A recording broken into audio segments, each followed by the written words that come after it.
নমস্কার, we learn ইনভেস্টিংয়ে আপনাদের সবাইকে স্বাগত। আজ ইন্ডিপেন্ডেন্স ডের এই বিশেষ দিনে আমরা এক অসাধারণ যাত্রার গল্প বলবো। আমাদের দেশ ভারতের অর্থনৈতিক উত্থানের গল্প। একজন ভারতীয় ইনভেস্টর হিসেবে আমাদের দেশের ফাইন্যান্সিয়াল জার্নিটা মনের গভীর থেকে জানা উচিত। তাই অনুরোধ রইল, ভিডিওটা শেষ পর্যন্ত দেখবেন। আজ আমরা দেখব স্বাধীনতার পর থেকে ভারত কিভাবে একটি গ্লোবাল ফাইন্যান্সিয়াল পাওয়ার হাউস হয়ে উঠল। জানব সেই সব কি মাইলস্টোনস আর পলিসিজ যা আমাদের বাজারকে আজকের রূপ দিয়েছে। আমাদের গল্পের শিরোনাম from midnight to a $1 trillion ডন।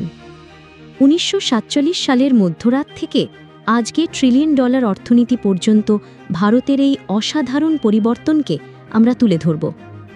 এই ভিডিওতে আমরা শুধু দেশের ইকোনমিক ট্রান্সফরমেশনই নয়, তার সাথে তাল মিলে আমাদের স্টক মার্কেটের জার্নিটাও দেখব।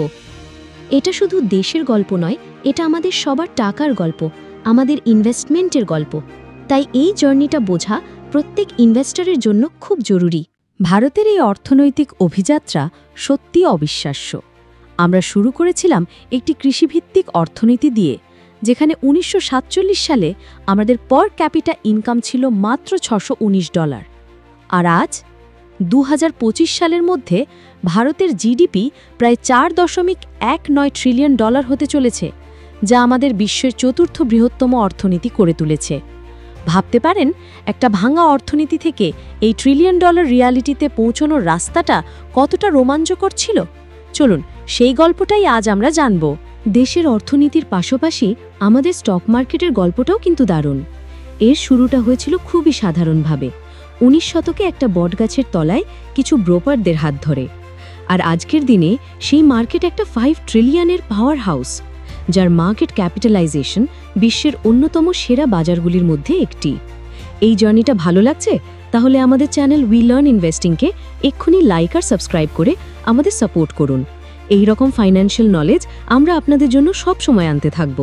এবার আমরা আমাদের গল্পের প্রথম পর্বে প্রবেশ করছি, দ্য ফাউন্ডেশন এরা, অর্থাৎ ভিত্তি স্থাপনের সময় 1947 থেকে 1969। এই সময়ের মূল লক্ষ্য ছিল একটা নতুন দেশ গড়া, ফর্জিং আ নেশন, এবং সেই সময়ের নতুন বাজারগুলিকে, নেসেন্ট মার্কেটসগুলিকে সামলানো।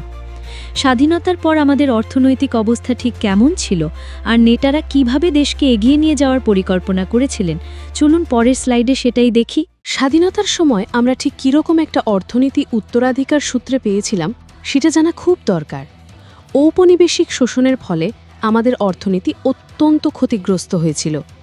তথ্যটা চমকে দেওয়ার মতো, 1700 সালে বিশ্ব অর্থনীতিতে, গ্লোবাল জিডিপিতে ভারতের অংশ ছিল 24.4%, কিন্তু 1947 সাল নাগাদ তা কমে দাঁড়ায় মাত্র 4%।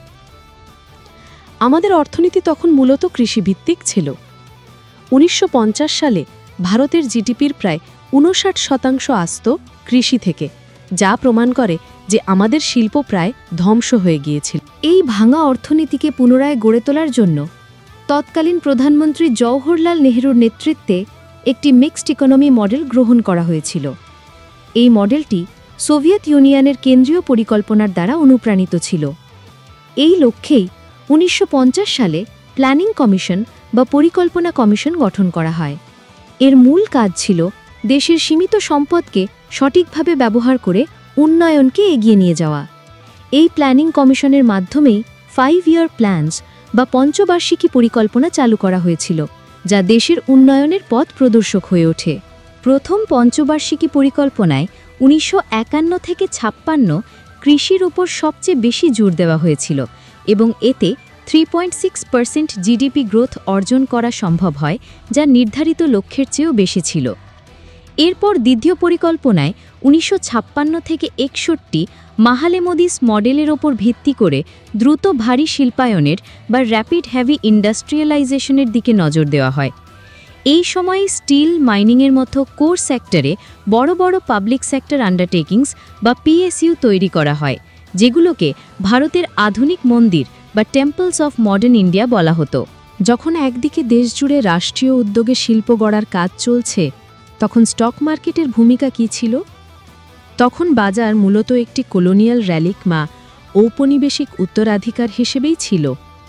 1875 সালে প্রতিষ্ঠিত বিএসই, যা এশিয়ার সবচেয়ে পুরনো স্টক এক্সচেঞ্জ, তখনও পুরনো ওপেন আউটক্রাই ট্রেডিং সিস্টেমে চলত। কিন্তু দেশের মূল অর্থনৈতিক পরিকল্পনায় এর বিশেষ কোনো ভূমিকা ছিল না।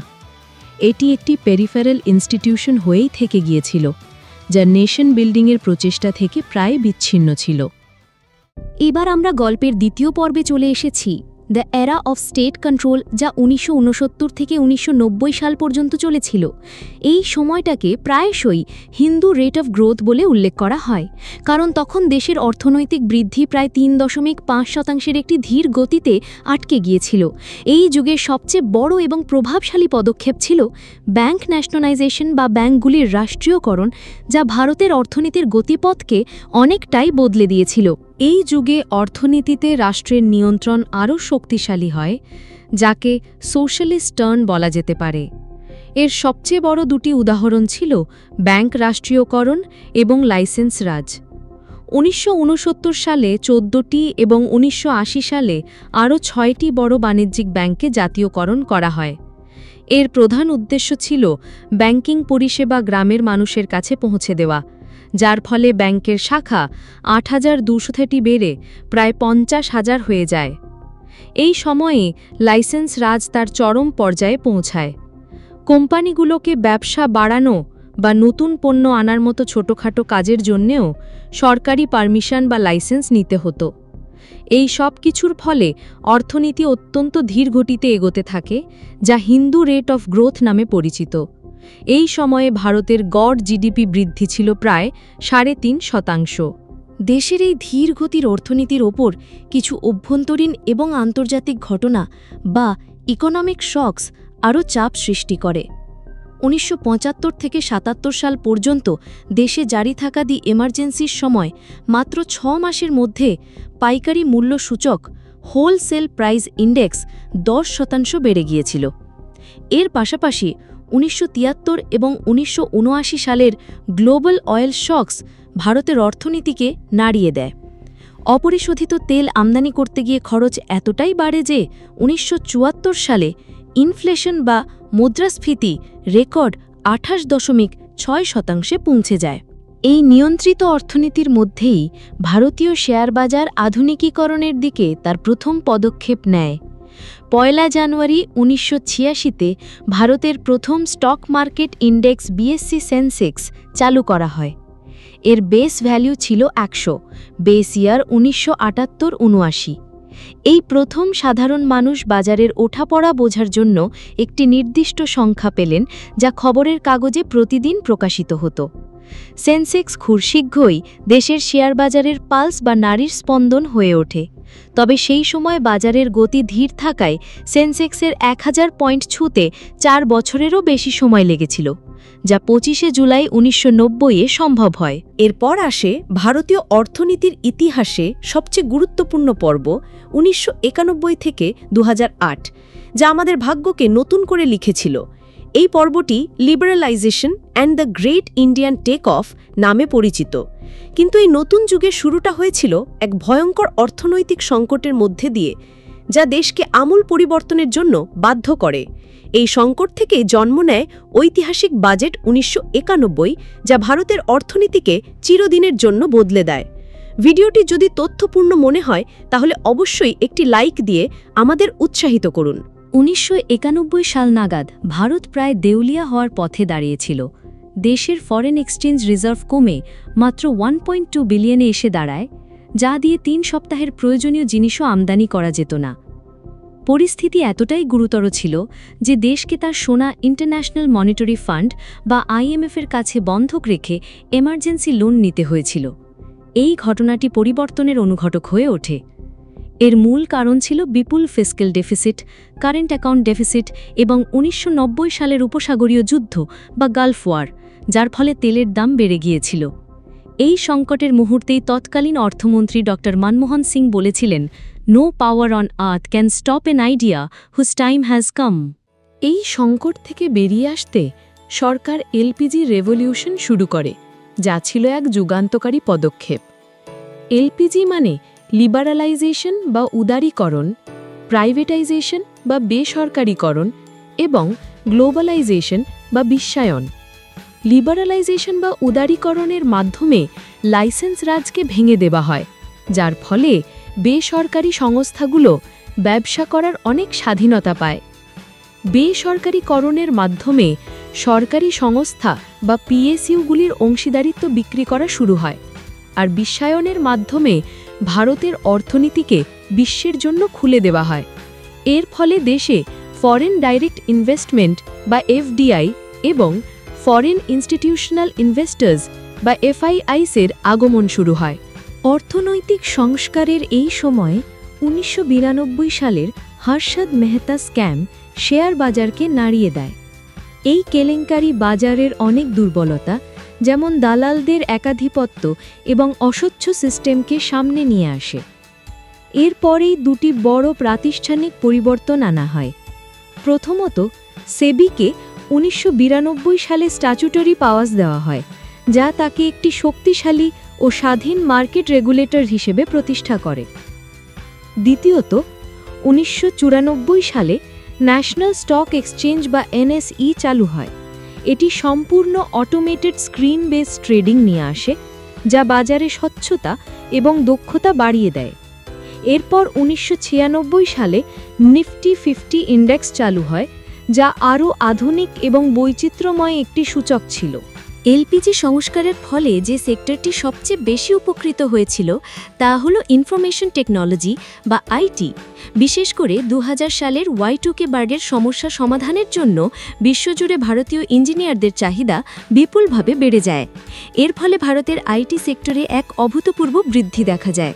1998 সালে যেখানে আইটির জিডিপিতে অবদান ছিল মাত্র 1.2%, 2012 সালে তা বেড়ে 7.5% হয়ে যায়।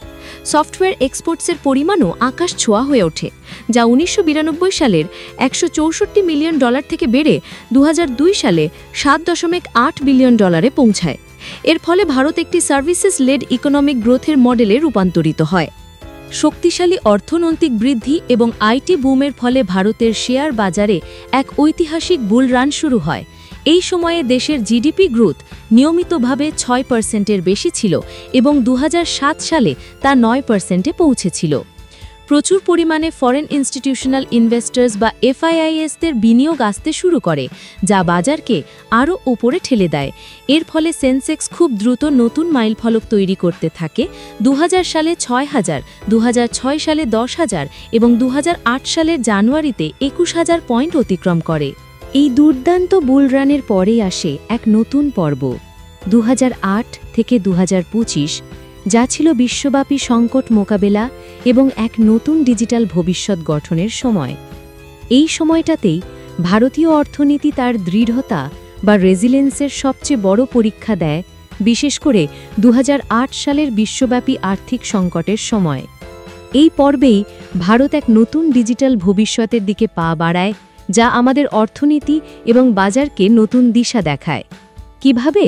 চলুন পরের স্লাইডগুলিতে বিস্তারিতভাবে জেনে নিই। 2008 সালের গ্লোবাল ফাইন্যান্সিয়াল ক্রাইসিস ছিল ভারতের বিশ্বায়িত অর্থনীতির প্রথম বড় পরীক্ষা। এফআইআইস বা বিদেশি বিনিয়োগকারীরা দ্রুত টাকা তুলে নেওয়ায় শেয়ার বাজারে ভারী পতন হয়, কিন্তু ভারতীয় অর্থনীতি তার দৃঢ়তার পরিচয় দেয়। এর ফলে আমাদের জিডিপি গ্রোথ 8.8% থেকে কমে 6.7% হলেও অনেক উন্নত দেশের মতো আমরা রিসেশন বা মন্দা এড়াতে পেরেছিলাম। এর পেছনে মূল কারণ ছিল আমাদের শক্তিশালী ফাইন্যান্সিয়াল সেক্টর, নিয়ন্ত্রিত ক্যাপিটাল অ্যাকাউন্ট, মজবুত ডোমেস্টিক ডিমান্ড বা অভ্যন্তরীণ চাহিদা এবং পর্যাপ্ত পরিমাণে ফরেন এক্সচেঞ্জ রিজার্ভস। 2014 সালের পর সরকার কিছু বড় এবং উচ্চাভিলাষী সংস্কার বা বিগ ব্যাং রিফর্মস চালু করে, যা অর্থনীতির কাঠামো বদলানোর চেষ্টা করে। এর মধ্যে প্রধান ছিল মেক ইন ইন্ডিয়া 2014, যা ম্যানুফ্যাকচারিং বাড়ানোর লক্ষ্যে চালু হয়। ডিমনিটাইজেশন 2016, যা দেশের 86% কারেন্সি তুলে নেয় এবং ডিজিটাল পেমেন্টকে উৎসাহিত করে, এবং জিএসটি 2017, যা ওয়ান নেশন ওয়ান ট্যাক্স ব্যবস্থা চালু করে একটি সাধারণ জাতীয় বাজার তৈরি করে। তবে সবচেয়ে সফল উদ্যোগগুলির মধ্যে একটি ছিল ডিজিটাল ইন্ডিয়া 2015। এর হাত ধরেই আধার এবং ইউপিআই এর মতো যুগান্তকারী জিনিসগুলি আসে, যা ভারতের ডিজিটাল ইকোসিস্টেমকে পুরোপুরি বদলে দিয়েছে। এই নতুন পলিসিগুলির ফলে ভারতে এক স্টার্টআপ সুনামি আসে। আজ ভারতের স্টার্টআপ ইকোসিস্টেম বিশ্বের তৃতীয় বৃহত্তম। আমাদের দেশে এখন 1,59,000-এরও বেশি স্টার্টআপ এবং 100-র বেশি ইউনিকর্ন রয়েছে। এই অসাধারণ বৃদ্ধির পেছনে রয়েছে কিছু মূল কারণ: বিশ্বের সবচেয়ে সস্তা মোবাইল ডেটা, ব্যাপক স্মার্টফোন ব্যবহার এবং প্রচুর পরিমাণে গ্লোবাল ভেঞ্চার ক্যাপিটাল বিনিয়োগ। পেটিএম, ফ্লিপকার্ট, জোম্যাটোর মতো কোম্পানিগুলি আজ আমাদের দৈনন্দিন জীবনের একটি গুরুত্বপূর্ণ অংশ হয়ে উঠেছে। এই সময় ভারতীয় বাজারও অনেক পরিণত বা ম্যাচিওর হয়েছে। কোভিড-19 মহামারীর সময় বাজার কিছুটা পড়লেও খুব দ্রুত এবং শক্তিশালীভাবে ঘুরে দাঁড়ায়। এই সময়টাতেই দেশে এক রিটেল রেভলিউশন দেখা যায়। ইউজার ফ্রেন্ডলি এবং জিরো ব্রোকারেজ ট্রেডিং অ্যাপগুলির মাধ্যমে লক্ষ লক্ষ নতুন এবং তরুণ বিনিয়োগকারী বাজারে আসেন। এর ফলে বাজার নতুন উচ্চতায় পৌঁছায়। সেপ্টেম্বর 2024-এর মধ্যে সেন্সেক্স প্রায় 84,000 এবং নিফটি 26,000 অতিক্রম করে, যা বাজারের প্রতি বিনিয়োগকারীদের দৃঢ় আস্থা দেখায়। এতক্ষণ আমরা ভারতের সাফল্যের গল্প শুনলাম, কিন্তু যে কোনো গল্পেরই দুটো দিক থাকে। এবার সময় হয়েছে ভারতের অগ্রগতির একটা ব্যালেন্স শিট দেখার। এই পর্বে আমরা আমাদের জয়, বাধা এবং ভবিষ্যতের পথ নিয়ে আলোচনা করব। একজন সচেতন বিনিয়োগকারী হিসেবে শুধু ভালো দিকগুলোই নয়, দেশের চ্যালেঞ্জগুলো সম্পর্কেও জানা আমাদের কর্তব্য। সাফল্যের পাশাপাশি আমাদের কিছু গুরুত্বপূর্ণ চ্যালেঞ্জও রয়েছে। প্রথমত, গ্রোথ ভার্সেস ইকুইটির সমস্যা, অর্থাৎ জিডিপি বাড়লেও সমাজে অসাম্য বা ইনইকুয়ালিটি বেড়েছে। দ্বিতীয়ত, জবলেস গ্রোথ, যেখানে জিডিপি বাড়লেও সেই অনুপাতে যথেষ্ট চাকরি তৈরি হচ্ছে না। এছাড়াও কৃষি সংকট বা অ্যাগ্রেরিয়ান ক্রাইসিস এখনও একটি বড় সমস্যা, যেখানে দেশের 44% মানুষ যুক্ত। এবং উন্নয়নের ফলে পরিবেশের ওপর যে প্রভাব পড়েছে, যেমন দূষণ এবং কার্বন নির্গমন, তাও একটি বড় চিন্তার বিষয়, কারণ ভারত এখন বিশ্বের তৃতীয় বৃহত্তম কার্বন নির্গমনকারী দেশ। তবে এত চ্যালেঞ্জ সত্ত্বেও ভারত 2030 সালের মধ্যে 7.3 ট্রিলিয়ন জিডিপি নিয়ে বিশ্বের তৃতীয় বৃহত্তম অর্থনীতি হওয়ার পথে দ্রুত এগোচ্ছে। ভারতের এই অর্থনৈতিক যাত্রার সফরটি আপনাদের কেমন লাগলো তা আমাদের কমেন্ট করে জানান। আশা করি এই ভিডিওটি আপনাদের জন্য তথ্যপূর্ণ ছিল। এই রকম আরও ইনডেপথ অ্যানালিসিস এবং ইনভেস্টমেন্টের ওপর ভিডিও দেখার জন্য উই লার্ন ইনভেস্টিং চ্যানেলটিকে অবশ্যই সাবস্ক্রাইব করুন এবং বেল আইকনটি প্রেস করতে ভুলবেন না। ভিডিওটি দেখার জন্য আপনাদের অনেক ধন্যবাদ। দেখা হবে পরের ভিডিওতে।